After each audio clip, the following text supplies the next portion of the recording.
लेकिन आपके 4 बच्चों में एक भी बच्चा आप धम्म को समर्पित करना नहीं चाहते और ये चाहते हैं कि धम्म बहुत आगे बढ़ जाए।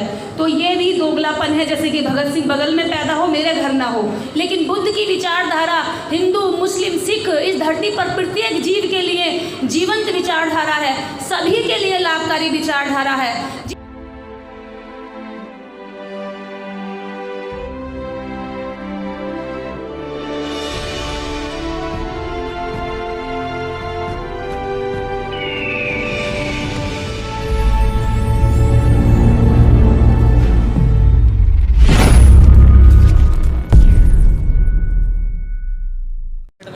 धन्यवाद नंदे जी।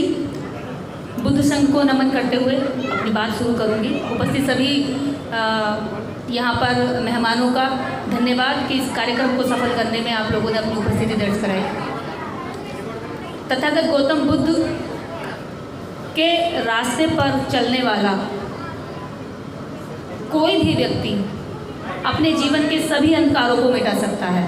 जैसे बुद्ध ने कहा है कि मैं सिर्फ मार्गदाता हूँ, मुक्तिदाता आप खुद हैं। तो हमारे जितने भी भिक्षु गण यहाँ बैठे हैं वे हमारा मार्गदर्शन कर सकते हैं। जैसे अभी भंते जी ने एक एक बात, एक एक शब्द में जीवन का सार था, जिसको जानकर हम बहुत अच्छे से अपने जीवन को जी सकते हैं और दुखों को दूर कर सकते हैं।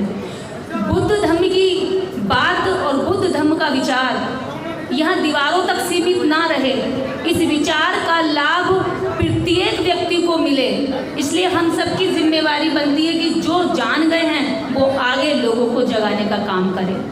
तभी बुद्ध धम्म को एक ऐसे विचारधारा में ऊपर उठाया जा सकता है जब एक हिंदुत्व का इतना बड़ा डंका बजा करके इंसानियत, मानवता, भाईचारा, एकता, हर चीज़ को खंड खंड करने का पूरा प्रयास किया जा रहा है। खंड खंड करने वालों के पास मानते हैं संसाधन बहुत है और जोड़ने वालों के पास संसाधन सीमित हैं, लेकिन फिर भी हमारा हौसला उनसे अधिक मजबूत है क्योंकि हम सच के साथ खड़े हुए हैं। और मैं आज पूज्य भंते जी की स्मृति दिवस पर उनको नमन करती हूँ। उनके बताए विचार, तथागत बुद्ध का बताया मार्ग हम लोग सभी यहाँ से अनुसरण करके निकलें और जाकर के इस खूबसूरत विचारधारा को, इस जीवन को सुंदर बनाने वाली विचारधारा को लोगों तक बताएं।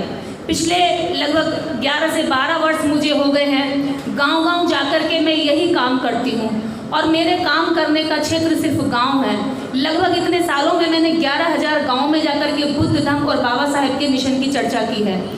आज जिस तरह से लीडर हैं, जो नकारा हैं, जो समाज का नेतृत्व नहीं करते हैं, मैं उनके नाम लूँगी तो मेरी दुश्मनी हो जाएगी, लेकिन अगर वास्तव में उन्होंने जिम्मेवारी निभाई होती तो हमारे भिक्षुओं के पास एक मजबूत संरक्षण होता। उनके पास बिना संरक्षण के भी वे काम करते हैं। तो मैं जितने भी लोग यहाँ से मेरी बात सुन रहे हैं, देश में जितने भी लीडर्स बात सुन रहे हैं, अगर आप बुद्ध धर्म को सामने से नहीं कर सकते, आपकी मजबूरियां हैं कि आप एक पर्टिकुलर धर्म को नहीं बोल सकते क्योंकि आपको वोट चाहिए, तो कम से कम पीछे से आप इन हमारे बनते लोगों को तो सपोर्ट कर ही सकते हैं। पर अगर आपके अंदर चाह नहीं है, जैसे मान्यवर साहब ने कहा था कि मैं तो नकारा निकम्मे समाज को लायक बनाने की कोशिश कर रहा हूँ, कोई बड़ा महान काम नहीं कर रहा।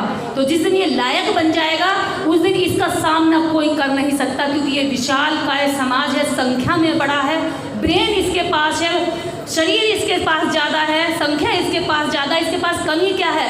मान्यवर साहब कहते थे एक एक रुपया भी जोड़े तो करोड़ों रुपया एक दिन में इकट्ठा होगा और यूनिवर्सिटियाँ बन जाएंगी। तो ऐसे ही आप लोग बौद्ध मोनिस्ट्रियाँ बनाने पर काम करिए कि हमारे बच्चे बचपन से शिक्षा लें और वहाँ की प्रवज्ञा लेकर के इस धम्म को आगे बढ़ाएं। मैं और एक चीज़ देखती हूँ, जितने भी बुजुर्ग हैं हमारे भंते लोगों की संख्या अधिकांश बुजुर्ग है या वो अब बुजुर्ग हो चुके हैं। आप चाहते हैं कि भंते लोग अपने जीवन की अंतिम सांस भी समाज को समर्पित करें, लेकिन आपके 4 बच्चों में एक भी बच्चा आप धम्म को समर्पित करना नहीं चाहते और ये चाहते हैं कि धम्म बहुत आगे बढ़ जाए। तो ये भी दोगलापन है। जैसे कि भगत सिंह बगल में पैदा हो, मेरे घर ना हो।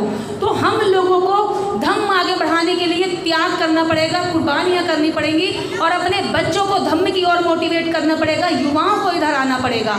तब नहीं, जब शरीर बुजुर्ग हो चुका है, जब हमारे बुजुर्ग बनते लोग चल नहीं सकते, उन्हें दवाइयों की ज़रूरत है, उन्हें उनकी सेहत अच्छी नहीं है, तो आप लोग उनकी सेहत का ध्यान रखिए और नए युवा इसके लिए तैयार करिए।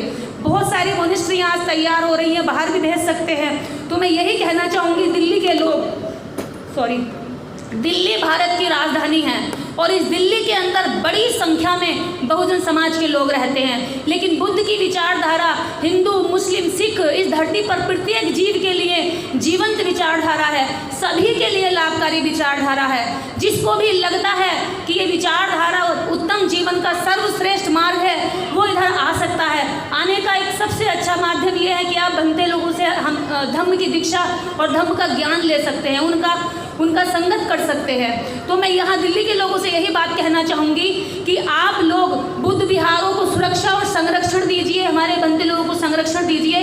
भंतों के लिए जो सेंटरों की ज़रूरत है उसके लिए पैसे इकट्ठे करिए, चाहे कैसे भी हो। मेरी ज़रूरत पड़ेगी, अगर 1 रुपये से ज़रूरत है तो मैं 10 रुपये पहले अपनी जेब से शुरुआत करूँगी। हमें प्रैक्टिकल होना पड़ेगा, हमें धम्म का धारण करना पड़ेगा, तभी हमारा धर्म सुरक्षित रहेगा। आज नहीं तो कल, आप विश्वास रखिए, आज नहीं तो कल इस दुनिया को बुद्ध की ओर लौटना ही पड़ेगा। जितनी देर करेंगे इतना नुकसान होगा, और जितनी देर से जो व्यक्ति जाएगा वो अपना खोएगा, जो जितनी जल्दी जाएगा वो इतना पाएगा। इसलिए इस विचारधारा, आप सच को आगे पहुंचाइए। वो झूठ को डंके की चोट पर ले जा रहे हैं, खूब आत्मविश्वास के साथ लोगों को परोस रहे हैं, और हम सच को भी ले जाते हुए डर रहे हैं, घबरा रहे हैं। आप सच के साथ हैं, आप आगे बढ़िए। इस विचारधारा का वहाँ तक भी विस्तार होना चाहिए जिन गांव देहातों में मैं रहती हूँ। मैं उत्तर प्रदेश के लगभग हजारों गांव घूमी हूँ और पूरे भारत में मैंने भ्रमण किया है। लगभग 27 राज्यों में मैं गई हूँ। मैंने देखा है कि कहीं कहीं तो बुद्ध के नाम से लोग बिल्कुल भी नहीं जानते हैं। वहाँ बुद्ध धम्म के लिए हमारे बुद्ध प्रचारक जाएँ और नए नए युवाओं को धम्म प्रशिक्षण दें। इसी के साथ इस कार्यक्रम का आयोजन करने वाले बुद्ध धम्म के बहुत ही मजबूत स्तंभ दिल्ली में ज्योति थियोरो जी, मैं उनका भी अभिवादन और शुक्रिया साधुवाद करूंगी कि वह इस कार्यक्रम के माध्यम से लोगों तक संदेश पहुंचाने के लिए लोगों को कम से कम एक बार जोड़ते तो हैं। इसी के साथ सभी को नमो बुद्धाय, साधु साधु साधु।